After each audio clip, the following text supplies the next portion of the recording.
Welcome to CSR centre. CSR online training Kannada ಚಾನೆಲ್ಗೆ ನಿಮ್ಮೆಲ್ಲರಿಗೂ ಸ್ವಾಗತ. ನೀವು ಇನ್ನೂ ನಮ್ಮ ಚಾನೆಲ್ ಅನ್ನು ಸಬ್ಸ್ಕ್ರೈಬ್ ಮಾಡಿಲ್ಲ ಅಂದ್ರೆ ಪ್ಲೀಸ್ ಸಬ್ಸ್ಕ್ರೈಬ್ ಮಾಡಿ ಮತ್ತು ಬೆಲ್ ಐಕನ್ ಅನ್ನು ಕ್ಲಿಕ್ ಮಾಡಿ. ನಮ್ಮ ಚಾನೆಲ್ ಅಲ್ಲಿ ಬರುವಂತಹ ಎಲ್ಲಾ ಹೊಸ ವಿಡಿಯೋಗಳನ್ನ ನೀವು ನೋಡೋದಕ್ಕೋಸ್ಕರ. ನಮ್ಮ ಚಾನೆಲ್ ಅಲ್ಲಿ ಬರುವಂತಹ ವಿಡಿಯೋಗಳು ನಿಮ್ಗೆ ಇಷ್ಟ ಆದಲ್ಲಿ ಪ್ಲೀಸ್ ಲೈಕ್ ಮಾಡಿ, ಶೇರ್ ಮಾಡಿ ಮತ್ತು ಕಮೆಂಟ್ ಮಾಡಿ ಅಂತ ಹೇಳ್ತಾ ಮತ್ತೊಮ್ಮೆ ನಿಮ್ಮೆಲ್ಲರಿಗೂ ಸಿಎಸ್ಆರ್ ಆನ್ಲೈನ್ ಟ್ರೈನಿಂಗ್ ಕನ್ನಡ ಚಾನೆಲ್ಗೆ ಸ್ವಾಗತ. ಇವತ್ತು ನಾವು ನೋಡೋಣ ಕೋರಲ್ ಡ್ರಾ ನಲ್ಲಿ ಯಾವ ರೀತಿಯಾಗಿ ನಾವು ಇಂಪ್ಯಾಕ್ಟ್ ಟೂಲ್ ಅನ್ನ ಯೂಸ್ ಮಾಡಬೇಕು ಅಂತ. ಇಲ್ಲಿ ನಾವು ಕ್ಲಿಕ್ ಮಾಡಬೇಕಾಗುತ್ತೆ. ನಂತರ ನಮಗಿಲ್ಲಿ ಆಪ್ಷನ್ ಸಿಗುತ್ತೆ ಇಂಪ್ಯಾಕ್ಟ್ ಟೂಲ್. ಈ ಆಪ್ಷನ್ ಮೇಲೆ ಕ್ಲಿಕ್ ಮಾಡ್ತಾ ಇದ್ದೀನಿ.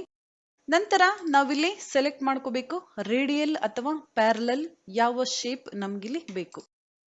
ನಂತರ ಲೈನ್ ಡಿಸೈನ್ ನಾವಿಲ್ಲಿ ಸೆಲೆಕ್ಟ್ ಮಾಡ್ಕೋಬೇಕಾಗುತ್ತೆ ಯಾವ ಡಿಸೈನ್ ನಮ್ಗೆ ಬೇಕು. ನಂತರ ಈ ರೀತಿಯಾಗಿ ನಾವು ಡ್ರಾ ಮಾಡಬೇಕಾಗುತ್ತೆ. ಕೀಬೋರ್ಡ್ ಇಂದ ಪಿ ಲೆಟರ್ ಅನ್ನ ನಾವಿಲ್ಲಿ ಪ್ರೆಸ್ ಮಾಡಬೇಕಾಗುತ್ತೆ. P for page centre. ನಂತರ ಯಾವ ಕಲರ್ ಬೇಕು ನಾವಿಲ್ಲಿ ಫಿಲ್ ಮಾಡಬೇಕು. ಫಿಲ್ ಕಲರ್, ನಂತರ ಲೈನ್ ಕಲರ್. ನಂತರ ಲೈನ್ ಥಿಕ್ನೆಸ್ ನಾವಿಲ್ಲಿ ಹೆಚ್ಚು ಅಥವಾ ಕಡಿಮೆ ಮಾಡಬಹುದು. ಈ ರೀತಿಯಾಗಿ ನೀವಿಲ್ಲಿ ನೋಡಬಹುದು. ಇಂಪ್ಯಾಕ್ಟ್ ಶೇಪ್ ಅನ್ನ ಯಾವುದೇ ಇಮೇಜ್ ಅಥವಾ ಯಾವುದೇ ಟೆಕ್ಸ್ಟ್ ಅನ್ನ ಹೈಲೈಟ್ ಮಾಡಬೇಕು ಅಂದಾಗ ನಾವು ಈ ರೀತಿಯಾದ ಶೇಪ್ ಗಳನ್ನ ಯೂಸ್ ಮಾಡ್ತೀವಿ. ಯಾವ ರೀತಿಯಾಗಿ ಅಂತ ನೋಡೋಣ. ಎಲಿಪ್ಸ್ ಟೂಲ್ ಅನ್ನ ನಾನಿಲ್ಲಿ ತಗೊಳ್ತಾ ಇದ್ದೀನಿ. ನಂತರ ನಾನಿಲ್ಲಿ ಒಂದು ಸರ್ಕಲ್ ಅನ್ನ ಡ್ರಾ ಮಾಡ್ತಾ ಇದ್ದೀನಿ ಈ ರೀತಿಯಾಗಿ. ನಂತರ ಪಿ ಫಾರ್ ಪೇಜ್ ಸೆಂಟರ್. ನಂತರ ಪಿಕ್ ಟೂಲ್ ಅನ್ನ ನಾವಿಲ್ಲಿ ತಗೋಬೇಕಾಗುತ್ತೆ. Select impact shape. ನಂತರ ಇನ್ನರ್ ಬೌಂಡ್ರಿ ಆಪ್ಷನ್ ಮೇಲೆ ಕ್ಲಿಕ್ ಮಾಡಬೇಕಾಗುತ್ತೆ. ನಂತರ ನಾವಿಲ್ಲಿ ಎಲಿಪ್ಸ್ ಶೇಪ್ ಅನ್ನ ನಾವಿಲ್ಲಿ ಸೆಲೆಕ್ಟ್ ಮಾಡಬೇಕಾಗುತ್ತೆ ಈ ರೀತಿಯಾಗಿ. ನಂತರ ನೀವಿಲ್ಲಿ ನೋಡಬಹುದು ಯಾವ ರೀತಿಯಾಗಿ ಇಂಪ್ಯಾಕ್ಟ್ ಶೇಪ್ ಕಟ್ ಆಗಿದೆ ಅಂತ. ನಂತರ ಪಿಕ್ ಟೂಲ್, ಸೆಲೆಕ್ಟ್ ಶೇಪ್, ನಂತರ ಡಿಲೀಟ್. ನೀವಿಲ್ಲಿ ನೋಡಬಹುದು. ಈ ಸೆಂಟರ್ ಅಲ್ಲಿ ನಾವೀಗ ಯಾವುದೇ ಪಿಕ್ಚರ್ ಅಥವಾ ಟೆಕ್ಸ್ಟ್ ಅನ್ನ ಎಂಟ್ರಿ ಮಾಡಬಹುದು. ಟೆಕ್ಸ್ಟ್ ಅನ್ನ ನಾವೀಗ ಟೈಪ್ ಮಾಡಿ ನೋಡೋಣ. ಟೆಕ್ಸ್ಟ್ ಟೂಲ್ ನಾನಿಲ್ಲಿ ತಗೊಳ್ತಾ ಇದ್ದೀನಿ. ನಂತರ ನಾವಿಲ್ಲಿ ಟೈಪ್ ಮಾಡಬೇಕಾಗುತ್ತೆ ಯಾವ ಟೆಕ್ಸ್ಟ್ ನಮ್ಗಿಲ್ಲಿ ಬೇಕು.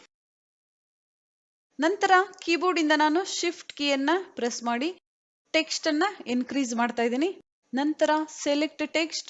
ನಂತರ ಯಾವ ಡಿಸೈನ್ ಟೆಕ್ಸ್ಟ್ ಬೇಕು ನಾವಿಲ್ಲಿ ಸೆಲೆಕ್ಟ್ ಮಾಡ್ಕೋಬೇಕಾಗುತ್ತೆ. ನೀವಿಲ್ಲಿ ನೋಡಬಹುದು ಹಲವಾರು ಡಿಸೈನ್ಸ್ ಟೆಕ್ಸ್ಟ್ ನಮ್ಗಿಲ್ಲಿ ಸಿಗುತ್ತೆ. ಯಾವ ಡಿಸೈನ್ ಬೇಕು ನಾವಿಲ್ಲಿ ಸೆಲೆಕ್ಟ್ ಮಾಡ್ಕೋಬೇಕು. ಈ ರೀತಿಯಾದ ಟೆಕ್ಸ್ಟ್ ಅನ್ನ ನಾನಿಲ್ಲಿ ತಗೊಳ್ತಾ ಇದ್ದೀನಿ.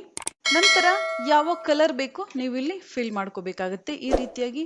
ನಂತರ ಔಟ್ಲೈನ್ ಕಲರ್ ನೀವಿಲ್ಲಿ ನೋಡಬಹುದು ಯಾವ ರೀತಿಯಾಗಿ ಟೆಕ್ಸ್ಟ್ ಬಂದಿದೆ ಅಂತ. ನಂತರ F4.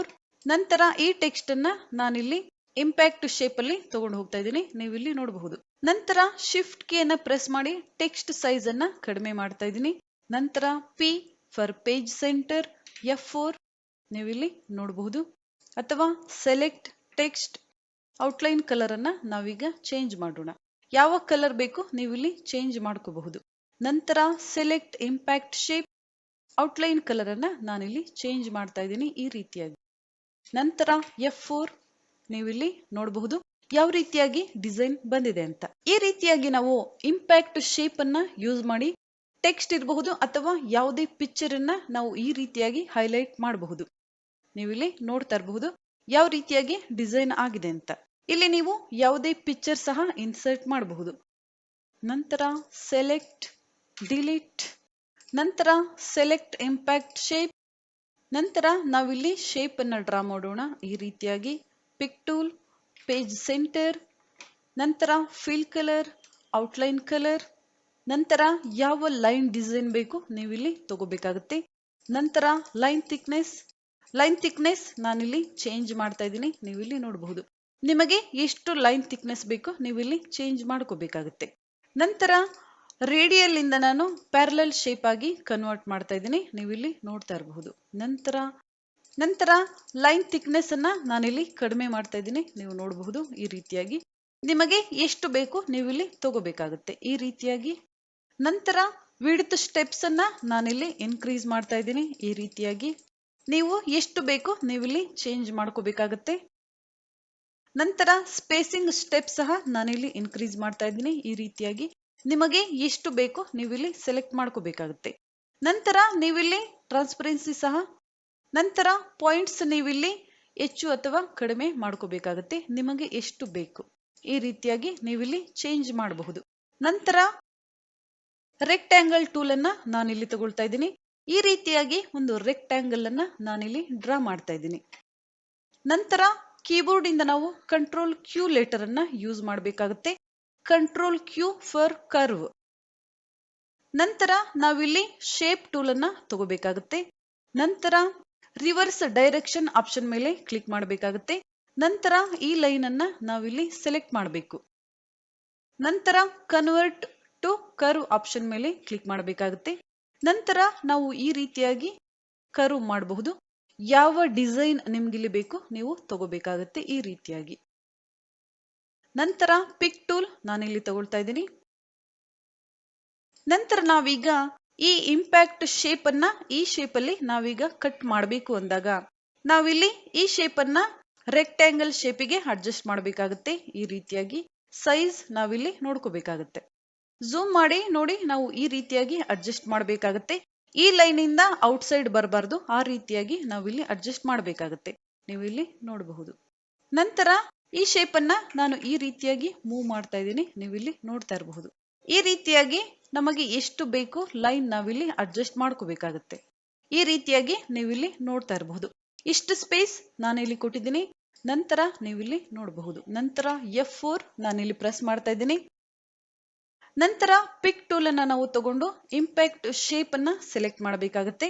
ನಂತರ ನಾವಿಲ್ಲಿ ಕ್ಲಿಕ್ ಮಾಡಬೇಕಾಗುತ್ತೆ ಇನ್ನರ್ ಬೌಂಡ್ರಿ ಆಪ್ಷನ್. ನಂತರ ನಾವಿಲ್ಲಿ ಈ ರೆಕ್ಟ್ಯಾಂಗಲ್ ಶೇಪ್ ಅನ್ನ ಸೆಲೆಕ್ಟ್ ಮಾಡಬೇಕಾಗುತ್ತೆ.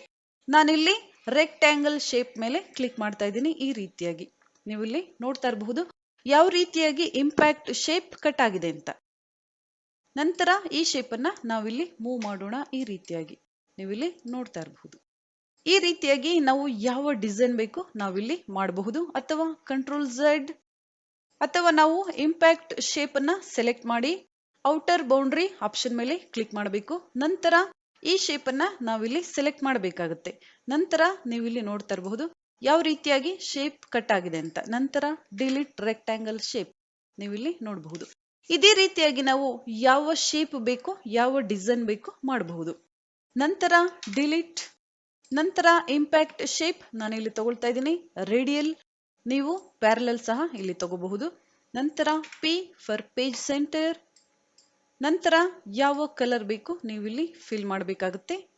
ನಾನಿಲ್ಲಿ ರೆಡ್ ಕಲರ್ ಮತ್ತು ಬ್ಲೂ ಕಲರ್ ಅನ್ನ ಫಿಲ್ ಮಾಡಿದ್ದೀನಿ ಈ ರೀತಿಯಾಗಿ. ನಂತರ ಇನ್ಕ್ರೀಸ್ ಲೈನ್ ಸೈಜ್. ನಂತರ ಕನ್ವರ್ಟ್ ಪ್ಯಾರಲಲ್ ಶೇಪ್ ಈ ರೀತಿಯಾಗಿ. ನಂತರ ಪಿಕ್ ಟೂಲ್, ಪಾಯಿಂಟ್ಸ್ ಅನ್ನ ಕಡಿಮೆ ಮಾಡ್ತಾ ಇದ್ದೀನಿ. ನೀವಿಲ್ಲಿ ನೋಡ್ತಾ ಇರಬಹುದು ಈ ರೀತಿಯಾಗಿ. ಲೈನ್ ಥಿಕ್ನೆಸ್ ಅನ್ನ ಕಡಿಮೆ ಮಾಡೋಣ. ಈ ರೀತಿಯಾಗಿ ನೀವಿಲ್ಲಿ ನೋಡಬಹುದು ಯಾವ ರೀತಿಯಾಗಿ ಬಂದಿದೆ ಅಂತ. ನಂತರ ಟೆಕ್ಸ್ಟ್ ಟೂಲ್ ನಾನಿಲ್ಲಿ ತಗೊಳ್ತಾ ಇದ್ದೀನಿ. ನಂತರ CSR ನಾನಿಲ್ಲಿ ಟೈಪ್ ಮಾಡ್ತಾ ಇದ್ದೀನಿ. ನಂತರ ಇನ್ಕ್ರೀಸ್ ಫಾಂಟ್ ಸೈಜ್. ನಂತರ ಸೆಲೆಕ್ಟ್ ಟೆಕ್ಸ್ಟ್. ನಂತರ ಯಾವ ಡಿಸೈನ್ ಟೆಕ್ಸ್ಟ್ ಬೇಕು ನೀವಿಲ್ಲಿ ತಗೋಬೇಕಾಗುತ್ತೆ ಈ ರೀತಿಯಾಗಿ. ನಂತರ ನಾವೀಗ ಈ ಇಂಪ್ಯಾಕ್ಟ್ ಶೇಪ್ ಅನ್ನ ಈ ಟೆಕ್ಸ್ಟ್ ಗೆ ಫಿಲ್ ಮಾಡಬೇಕು. ಪಿಕ್ ಟೂಲ್. ನಂತರ ಇಂಪ್ಯಾಕ್ಟ್ ಶೇಪ್ ನಾನಿಲ್ಲಿ ಸೆಲೆಕ್ಟ್ ಮಾಡ್ತಾ ಇದ್ದೀನಿ. ನಂತರ ಔಟರ್ ಬೌಂಡ್ರಿ ನಾನಿಲ್ಲಿ ಸೆಲೆಕ್ಟ್ ಮಾಡ್ತಾ ಇದ್ದೀನಿ. ನಂತರ ಟೆಕ್ಸ್ಟ್ ಮೇಲೆ ಕ್ಲಿಕ್ ಮಾಡ್ತಾ ಇದ್ದೀನಿ.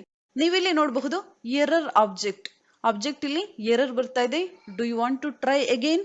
ನೋ ಮೇಲೆ ನಾನಿಲ್ಲಿ ಕ್ಲಿಕ್ ಮಾಡ್ತಾ ಇದ್ದೀನಿ. ನಂತರ pick tool, select text. Control Q shortcut key ನಾವಿಲ್ಲಿ ಯೂಸ್ ಮಾಡಬೇಕಾಗುತ್ತೆ. Control Q for curve text. ನಂತರ ಪಿಕ್ ಟೂಲ್ ಅನ್ನ ತಗೋಬೇಕಾಗುತ್ತೆ. ನಂತರ ಇಂಪ್ಯಾಕ್ಟ್ ಶೇಪ್ ಅನ್ನ ನಾವಿಲ್ಲಿ ಸೆಲೆಕ್ಟ್ ಮಾಡ್ಕೋಬೇಕಾಗುತ್ತೆ. ನಂತರ ಟೆಕ್ಸ್ಟ್ ಸೈಜ್ಗೆ ನಾವಿಲ್ಲಿ ಈ ಶೇಪ್ ಅನ್ನ ಅಡ್ಜಸ್ಟ್ ಮಾಡಬೇಕಾಗುತ್ತೆ ಈ ರೀತಿಯಾಗಿ. ನೀವಿಲ್ಲಿ ನೋಡಬಹುದು ಈ ರೀತಿಯಾಗಿ ನಾನು ಇಂಪ್ಯಾಕ್ಟ್ ಶೇಪ್ ಅನ್ನ ಅಡ್ಜಸ್ಟ್ ಮಾಡಿದ್ದೀನಿ. ಇಂಪ್ಯಾಕ್ಟ್ ಶೇಪ್ ಅನ್ನ ಸೆಲೆಕ್ಟ್ ಮಾಡಬೇಕಾಗುತ್ತೆ. ನಂತರ ನಾವಿಲ್ಲಿ ಔಟರ್ ಬೌಂಡ್ರಿ ಆಪ್ಷನ್ ಮೇಲೆ ಕ್ಲಿಕ್ ಮಾಡಬೇಕಾಗುತ್ತೆ. ನಂತರ ಟೆಕ್ಸ್ಟ್ ಅನ್ನ ನಾವಿಲ್ಲಿ ಸೆಲೆಕ್ಟ್ ಮಾಡಬೇಕಾಗುತ್ತೆ. ನೀವಿಲ್ಲಿ ನೋಡ್ತಾ ಇರಬಹುದು. ನಂತರ ಪಿಕ್ ಟೂಲ್ ಅನ್ನ ನಾವಿಲ್ಲಿ ತಗೋಬೇಕಾಗುತ್ತೆ. ಸೆಲೆಕ್ಟ್ ಟೆಕ್ಸ್ಟ್, ನಂತರ ಡಿಲೀಟ್. ನೀವಿಲ್ಲಿ ನೋಡ್ತಾ ಇರಬಹುದು ಯಾವ ರೀತಿಯಾಗಿ ಡಿಸೈನ್ ಬಂದಿದೆ ಅಂತ. ಈ ರೀತಿಯಾಗಿ ನಾವು ಇಂಪ್ಯಾಕ್ಟ್ ಟೂಲ್ ಅನ್ನ ಯೂಸ್ ಮಾಡಿ ಟೆಕ್ಸ್ಟ್ ಸಹ ಡಿಸೈನ್ ಮಾಡಬಹುದು. ನಂತರ ಕಂಟ್ರೋಲ್ Z ನಾನಿಲ್ಲಿ ಯೂಸ್ ಮಾಡ್ತಾ ಇದ್ದೀನಿ. ನಂತರ ಇಂಪ್ಯಾಕ್ಟ್ ಶೇಪ್ ಮತ್ತು ಟೆಕ್ಸ್ಟ್ ಸಪರೇಟ್ ಆಗಿದೆ, ನೀವಿಲ್ಲಿ ನೋಡಬಹುದು. ನಂತರ ಇಂಪ್ಯಾಕ್ಟ್ ಶೇಪ್ ಮತ್ತು ಟೆಕ್ಸ್ಟ್ ಅನ್ನ ನಾನಿಲ್ಲಿ ಸಪರೇಟ್ ಮಾಡಿದ್ದೀನಿ, ನೀವು ನೋಡಬಹುದು. ನಂತರ ಈ ಟೆಕ್ಸ್ಟ್ ಅನ್ನ ನಾನಿಲ್ಲಿ ಡಿಲೀಟ್ ಮಾಡ್ತಾ ಇದ್ದೀನಿ. ನಂತರ ಟೆಕ್ಸ್ಟ್ ನಾನಿಲ್ಲಿ ತಗೊಳ್ತಾ ಇದ್ದೀನಿ. ಆರ್ ಲೆಟರ್ ನಾನಿಲ್ಲಿ ಟೈಪ್ ಮಾಡ್ತಾ ಇದ್ದೀನಿ. ನಂತರ ಸೆಲೆಕ್ಟ್ ಟೆಕ್ಸ್ಟ್, ನಂತರ ಸೆಲೆಕ್ಟ್ ಫಾಂಟ್, ಯಾವ ಫಾಂಟ್ ನಿಮ್ಗಿಲ್ಲಿ ಬೇಕು. ನಂತರ control Q for curve text, ನಂತರ ಪಿಕ್ ಟೂಲ್. ಇಂಪ್ಯಾಕ್ಟ್ ಶೇಪ್ ಅನ್ನ ನಾವೀಗ ಟೆಕ್ಸ್ಟ್ಗೆ ಅಡ್ಜಸ್ಟ್ ಮಾಡಬೇಕಾಗಿದೆ. ಈ ರೀತಿಯಾಗಿ ನೀವಿಲ್ಲಿ ನೋಡಬಹುದು. ಫಾಂಟ್ ಸೈಜ್ ಅನ್ನ ನಾನಿಲ್ಲಿ ಇನ್ಕ್ರೀಸ್ ಮಾಡ್ತಾ ಇದ್ದೀನಿ ಈ ರೀತಿಯಾಗಿ. ನಂತರ ಇಂಪ್ಯಾಕ್ಟ್ ಶೇಪ್ ಅನ್ನ ನಾವಿಲ್ಲಿ ಟೆಕ್ಸ್ಟ್ಗೆ ಅಡ್ಜಸ್ಟ್ ಮಾಡಬೇಕಾಗುತ್ತೆ ಈ ರೀತಿಯಾಗಿ. ನಂತರ ನಾನೀಗ ಇಂಪ್ಯಾಕ್ಟ್ ಶೇಪ್ ಅನ್ನ ಇಲ್ಲಿ ತಗೊಂಡು ಬರ್ತಾ ಇದ್ದೀನಿ ಈ ರೀತಿಯಾಗಿ ನೀವಿಲ್ಲಿ ನೋಡಬಹುದು. ನಂತರ select inner boundary option, select text, ನಂತರ ಔಟ್ಸೈಡ್ ನಾವಿಲ್ಲಿ ಕ್ಲಿಕ್ ಮಾಡಬೇಕಾಗುತ್ತೆ. ನಂತರ ಸೆಲೆಕ್ಟ್ ಟೆಕ್ಸ್ಟ್, ಡಿಲೀಟ್. ನೀವಿಲ್ಲಿ ನೋಡಬಹುದು 6 ಲೆಟರ್ ಯಾವ ರೀತಿಯಾಗಿ ಬಂದಿದೆ ಅಂತ. ನಂತರ ಈ ಶೇಪ್ ಅನ್ನ ನಾವಿಲ್ಲಿ ಸೆಲೆಕ್ಟ್ ಮಾಡಬೇಕಾಗುತ್ತೆ. ಯಾವ ಕಲರ್ ನಿಮಗೆ ಬೇಕು ನೀವಿಲ್ಲಿ ಚೇಂಜ್ ಮಾಡ್ಕೋಬಹುದು ಈ ರೀತಿಯಾಗಿ ನೀವಿಲ್ಲಿ ನೋಡ್ತಾ ಇರಬಹುದು. ಈ ರೀತಿಯಾಗಿ ಸಹ ನಾವು ಟೆಕ್ಸ್ಟ್ ಅನ್ನ ಡಿಸೈನ್ ಮಾಡಬಹುದು. ಅಥವಾ ಕಂಟ್ರೋಲ್ ಝೆಡ್, ಇಂಪ್ಯಾಕ್ಟ್ ಶೇಪ್ ಅನ್ನ ನಾನು ಈ ರೀತಿಯಾಗಿ ಸೆಂಟರ್ ಪಾಯಿಂಟ್ ತಗೊಂಡು ಬರ್ತಾ ಇದ್ದೀನಿ. ನಂತರ ಇನ್ಕ್ರೀಸ್ ಇಂಪ್ಯಾಕ್ಟ್ ಶೇಪ್ ಸೈಜ್, ನಂತರ pick tool, select impact shape, ನಂತರ ಇನ್ನರ್ ಬೌಂಡ್ರಿ ಆಪ್ಷನ್ ಮೇಲೆ ಕ್ಲಿಕ್ ಮಾಡ್ತಾ ಇದ್ದೀನಿ. ನಂತರ ಸೆಲೆಕ್ಟ್ ಆರ್ ಲೆಟರ್, ನಂತರ ಔಟ್ಸೈಡ್ ನಾವಿಲ್ಲಿ ಕ್ಲಿಕ್ ಮಾಡಬೇಕಾಗುತ್ತೆ. ನಂತರ ಸೆಲೆಕ್ಟ್ ಟೆಕ್ಸ್ಟ್, ಡಿಲೀಟ್. ನೀವಿಲ್ಲಿ ನೋಡ್ತಾ ಇರಬಹುದು ಯಾವ ರೀತಿಯಾಗಿ ಟೆಕ್ಸ್ಟ್ ಡಿಸೈನ್ ಆಗಿದೆ ಅಂತ.